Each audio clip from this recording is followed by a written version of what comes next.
सभी को मेरा प्यार भरा नमस्कार। मैं संतोष वैश्य, ब्लेसिंग टीम शिकागो से।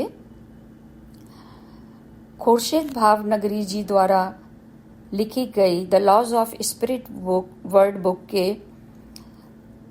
हिंदी ट्रांसलेशन जीवात्मा जगत के नियम के ऑडियोज की श्रृंखला में प्रस्तुत है ऑडियो नंबर 3।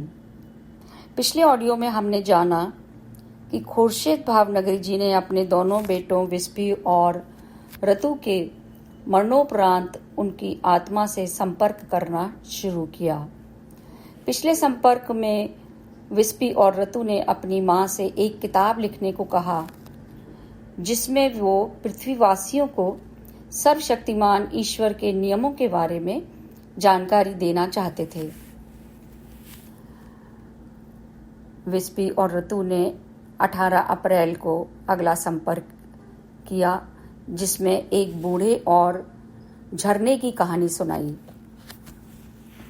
उन्होंने बताया कि एक बार वो अपने पसंदीदा झरने के पास एक बूढ़े व्यक्ति को उन्होंने बैठे देखा। यहाँ पर बूढ़े व्यक्ति बहुत कम दिखाई देते हैं क्योंकि आत्मा जो ही बुद्धिमान होती है वो वहाँ युवा होती जाती है। इसलिए उस बूढ़े व्यक्ति को देखकर उन्हें हैरानी हुई और उन्होंने उससे पूछा, क्या आप नए आए हैं सर? उसने जवाब दिया, हाँ नौजवान, तुम्हें कैसे पता चला? विस्पी ने जवाब दिया, ये तो हमारा सहज बोध है। तब वो बोले, तुम काफी समझदार लगते हो। नौजवानों, मुझे पक्का विश्वास है कि तुम मुझे मेरे घर का रास्ता बता दोगे। विस्पी ने जब उनसे उनके घर का पता पूछा तो उन्होंने पृथ्वी पर स्थित अपने घर का पता बताया। तब विस्पी ने हंसते हुए उनसे कहा कि सर, इस समय आप धरती पर नहीं हैं, आप तो जीवात्मा जगत में हैं। और उन्होंने बताया कि जीवात्मा जगत में अभी आप नए आए हैं। उन्होंने हमें इस प्रकार देखा, विस्पी और रतु बोलते हैं, कि जैसे हम पागल खाने से भाग कर आए हैं। और बोले, मैं तो तुम लोगों को समझदार समझ रहा था। मैं इस छुट्टी मनाने वाली जगह पर आ गया हूं। हाँ, मैं यहाँ नया आया हूं। तब विस्पी ने उनसे कहा, सर, छुट्टी पर नहीं बल्कि छुट्टी से अपने घर वापस आए हैं। वो विस्पी और रतु को पागल समझकर वहां से भाग निकले। वे दोनों बहुत दुखी हुए। उन्होंने एक उच्चतर आत्मा को बुलाया और फिर उस व्यक्ति के पास पहुंच गए। उन तीनों को देखकर परेशानी में उस व्यक्ति ने पृथ्वी पर स्थित अपने बेटे का नाम लेकर चिल्लाना शुरू कर दिया। उनके लाख समझाने पर कि जीवात्मा जगत इतना सुंदर हो सकता है कि मरने के बाद आप इतनी सुंदर जगह पर रह सकते हैं, पर वे किसी तरह भी नहीं माने। फिर उन्होंने और कुछ उच्च आत्माओं को बुलाया जो और अच्छी प्रकार समझा सकती थी। बड़ी मुश्किल से उन्हें यकीन हो गया कि वो सब सच बोल रहे हैं और वो उनके साथ घुल मिल गए। उन्होंने बताया कि उनकी कल्पना के विपरीत ये जगह बहुत सुंदर है। यह एक उच्च लोक है और निश्चित रूप से उच्चतर लोक इससे भी अधिक सुंदर और कल्पना से परे हैं। अब वो कम बूढ़े नजर लग रहे थे क्योंकि उनका सबकॉन्शियस माइंड जागृत होने लगा था। वो बहुत हैरान थे कि अनंत शांति वाला ये स्थान इतना सुंदर है और सभी कितने उत्साह से रह रहे हैं। विस्पी ने कहा, अब आप लोग जान सकते हैं पृथ्वी पर लोग जीवात्मा जगत के प्रति कितने अज्ञानी और भयभीत होते हैं। इसलिए पृथ्वीवासियों, जीवात्माओं से बातचीत करके अपने आप को जीवात्मा जगत के लिए तैयार कर लीजिए और अपने आप को ईश्वर के नियमों के अनुसार तैयार करें जिससे आप उच्चतर लोकों में पहुंच सकें। अगला संपर्क 19 अप्रैल को किया गया जिसमें विस्पी और रतु ने ईश्वर के नियमों को समझाया और बताया कि उनकी साथी जीवात्माएं भी यही चाहती हैं कि हम पृथ्वीवासियों को ईश्वर के सच्चे नियम बताएं जिनसे वो अनजान हैं। उनको पूरा विश्वास है कि पृथ्वीवासी उन पर पूरा भरोसा रखेंगे और इस ज्ञान का उपयोग मानवता की भलाई के लिए करेंगे। ईश्वर के नियमों को गलत तरीके से समझा गया है। ईश्वर के नियम उस स्थान से सही चले, पर सदियों के साथ चलते रहने के क्रम में उनमें कुछ ना कुछ बदलाव आ गया।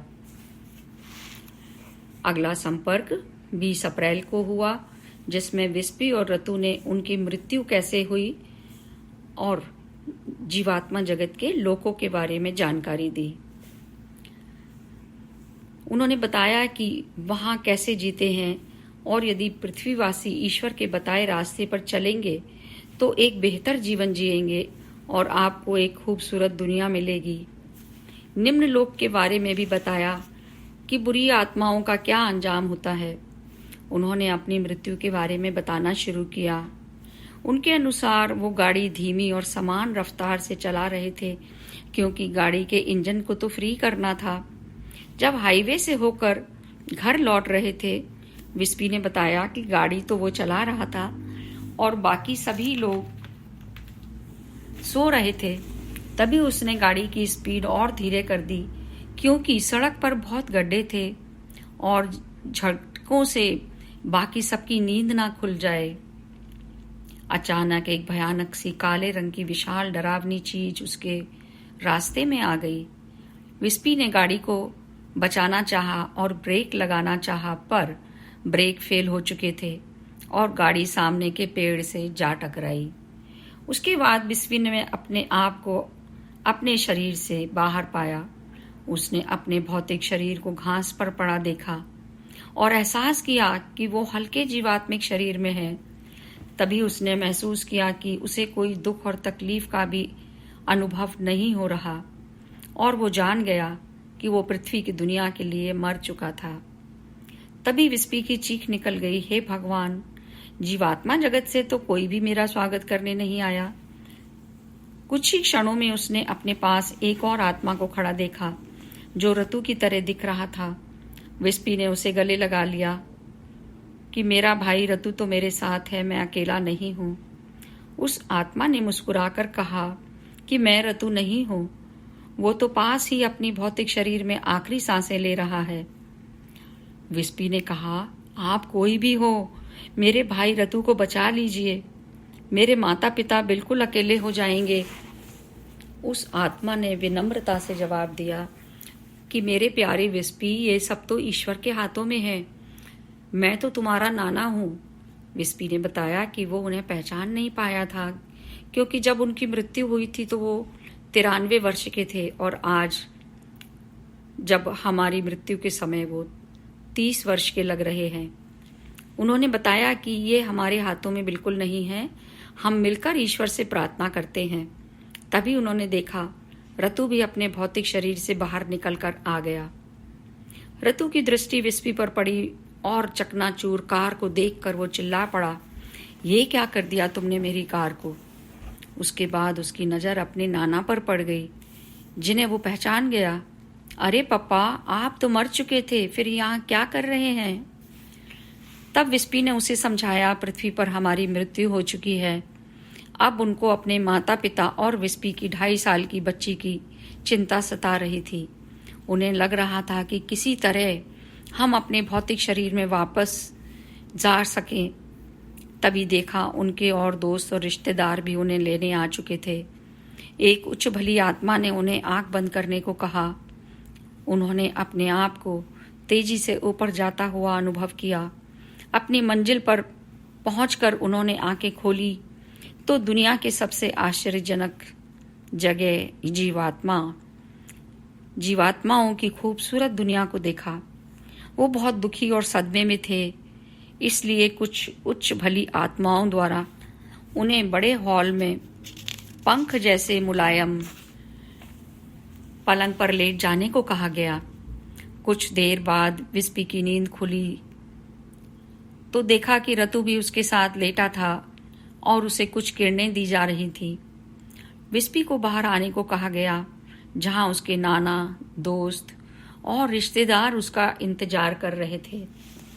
कुछ देर बाद रतु भी बाहर आ गया। थोड़ी देर में उन्होंने डिसाइड किया कि वो अपने भौतिक शरीर में वापस तो जा नहीं सकते, पर अपने मम्मी पापा को इस सदमे से बचाने की स्थिति से बाहर निकालने का पूरा प्रयास करेंगे। अगला संपर्क 21 अप्रैल को किया गया, जिसमें विस्पीवा ऋतु ने 7 लोगों के बारे में जानकारी दी। यदि आप छोटी या लंबी बीमारी के बाद आए हैं तो अपने दिवंगत दोस्त और रिश्तेदार आपका स्वागत करने के लिए तैयार होंगे, पर यदि आपकी मृत्यु अचानक हुई है तो वो स्वागत के लिए कुछ देर बाद पहुंचेंगे।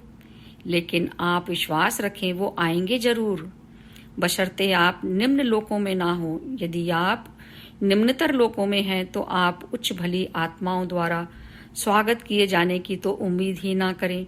हाँ, बुरी आत्माएं निम्न लोक में आपको ले जाने के लिए तैयार मिलेंगी। जीवात्मा जगत में 7 लोक होते हैं। प्रत्येक लोक में 0 से 9 तक 10 स्तर होते हैं। उदाहरण के लिए 1 से 0 का अर्थ होगा लोक 1 और स्तर 0। प्रथम लोक, ये लोक निम्नतम और सबसे अंधकारपूर्ण होता है। ये पृथ्वी के सबसे करीब होता है। ये बहुत भयानक स्थान है।